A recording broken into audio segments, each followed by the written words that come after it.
You're listening to the Kingdom Project Podcast. These are discussions on biblical theology and interpretation. The emphasis is on context and grace. The goal is to promote biblical literacy by displacing and debunking most modern interpretations. The challenge is to engage in healthy conversation that may stretch but sharpen iron. This is the Kingdom Project, and I'm your host, Marcus Hall.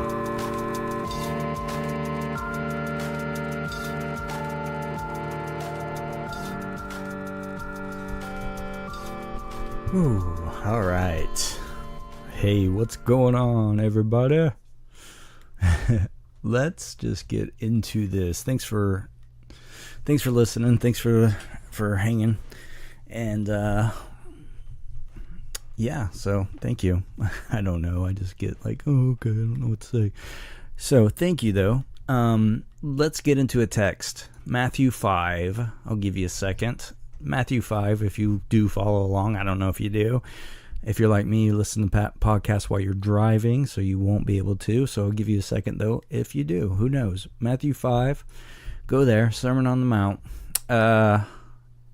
Check us out on Facebook. Join into the discussion. Give me some ideas. Give me some questions, something like that. Give me something to,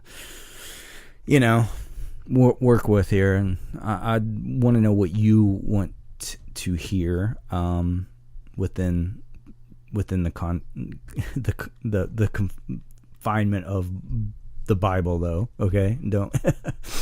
I'm not going to talk about music and stuff like that, unless it's worship music, I guess, which I wouldn't know much about because I don't listen to much of it. Okay, so Matthew 5, and let's go to 38.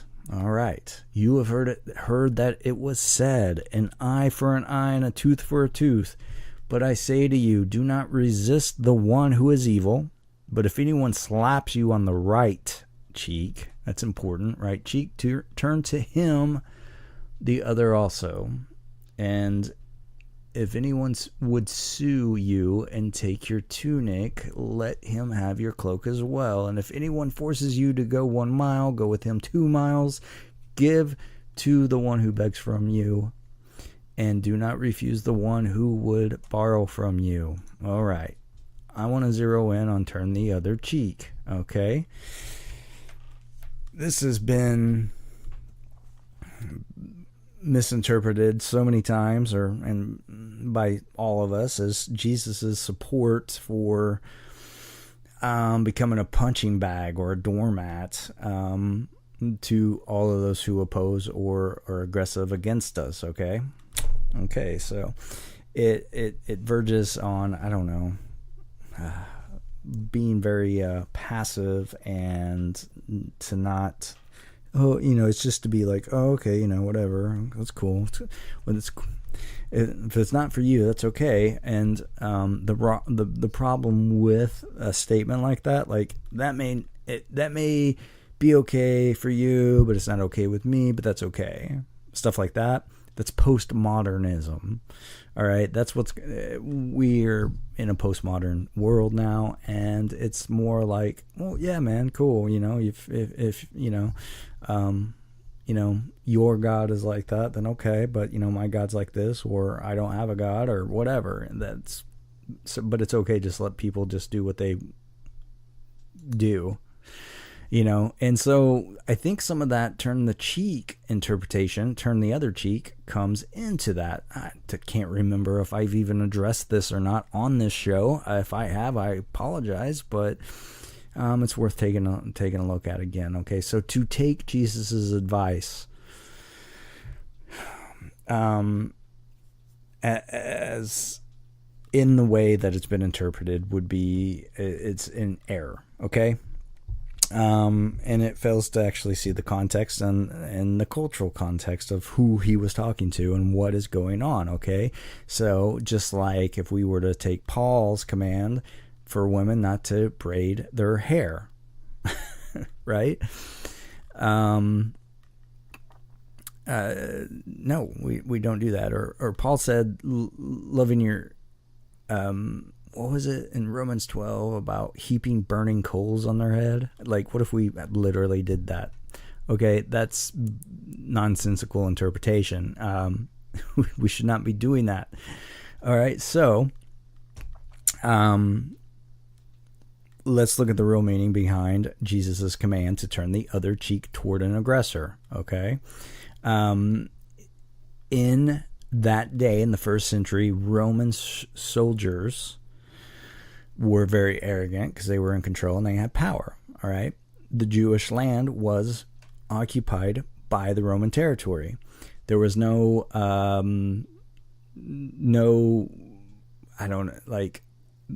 there was sorry, let me start over. There was definitely this tension, okay? There was occupying soldiers there in Jerusalem, okay? Jews were second-class citizens. And so when a soldier decided that he needed a Jew for something, for whatever, or even their goods, they just did whatever they told them to do it, and they would do it, okay? So it was like, do it. You just listen and obey. Go get water real fast, give me your shirt, or die. So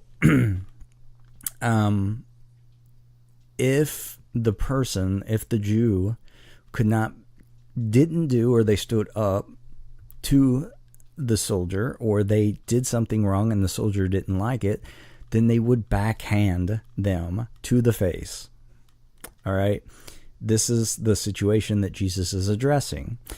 And when he says on the right cheek, all right, if someone slaps you on the right cheek, turn the other cheek toward him.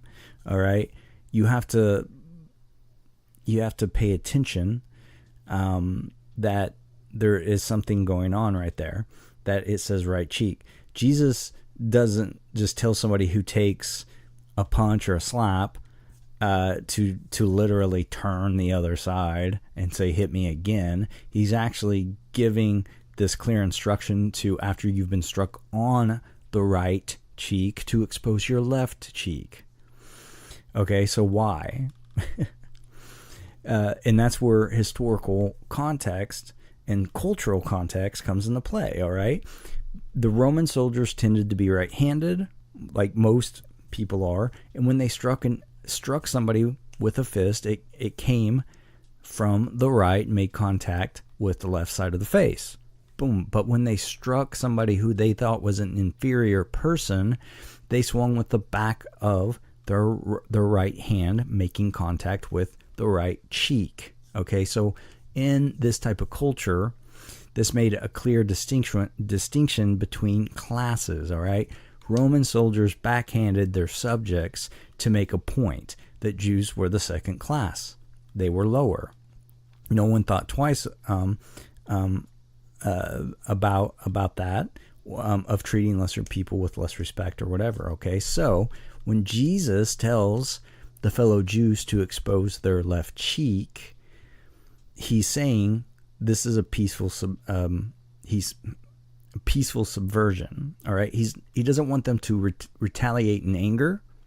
He doesn't want them to curl up in a ball in this like false humility. He wants to actually force the Roman soldier to treat them like an equal. He wants the Jews to stand up and actually demand respect as human beings, and he wants to make the attacker stop and think about what they're doing and treating them that way and hitting them in the backhand and not literally punching them in the right, like if they thought they were an equal. All right. So it's the same motivation when he says go an extra mile. After a soldier would force you to carry water for a mile. It's intended to actually speak to the Romans' conscience on how they're treating people, and they're acting like they're better. All right, so turn the other cheek is a call to be equal and not be seen as lower or a second-class citizen. It's also sort of a peaceful resistance, but it was also to activate the conscience of the person that was backhanding. All right, so think of your conscience like this. It's the courtroom of your brain. Okay, your intellectual side knows things or tests things and has truth and stuff like that. But your conscience is like in the cartoons with the little angel and devil, right and wrong, and it makes you, why do I have this sense of guilt? Right? Why? Because if you're an unbeliever, Romans 1 says we've suppressed the truth, but if we're a believer, we still have a conscience, but the Holy Spirit convicts us of righteousness. Therefore, we know we've done wrong because the law convicts. And so anyway, think of the conscience as the courtroom, okay? So Jesus is trying to activate the courtroom in the Roman soldiers, but he's also at the same time telling Jews to stand up for themselves, to say, no, if you're going to treat me poorly or whatever, treat me how you would still treat someone that you think of as an equal. Okay. So, it's not this blanket acceptance of just peace and love or even being punched. It's a strategy for motivating others to change. All right. It's the method for reforming people who abuse their power. Right. Because if you attack evil with evil, then the cycle of revenge never ends, right? So the same goes for the situation that was going on with the Roman Empire and the Jews and what was going on there. So this is one among many of Jesus's plans for actually but as he was preaching and teaching for changing the world. All right. So if you miss little things like that, or you misunderstand that, and within the cultural context, then you'll miss the bigger picture of it, and we just sort of don't understand. So somebody just hurts you, and we just get this passive, well, turn the other cheek, man, and but it's not really meant for that. It may mean really today responding with kind and selfless words when you're being attacked or accused, something like that, right? Like, somebody makes fun of you and you compliment them or something. I'm really bad at just thinking of stuff on the spot, but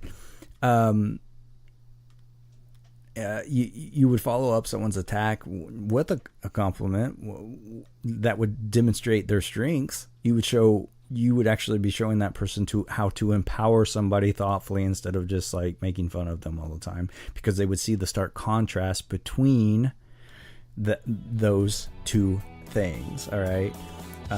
We don't just fire back with a cheap shot, just like they gave us a cheap shot.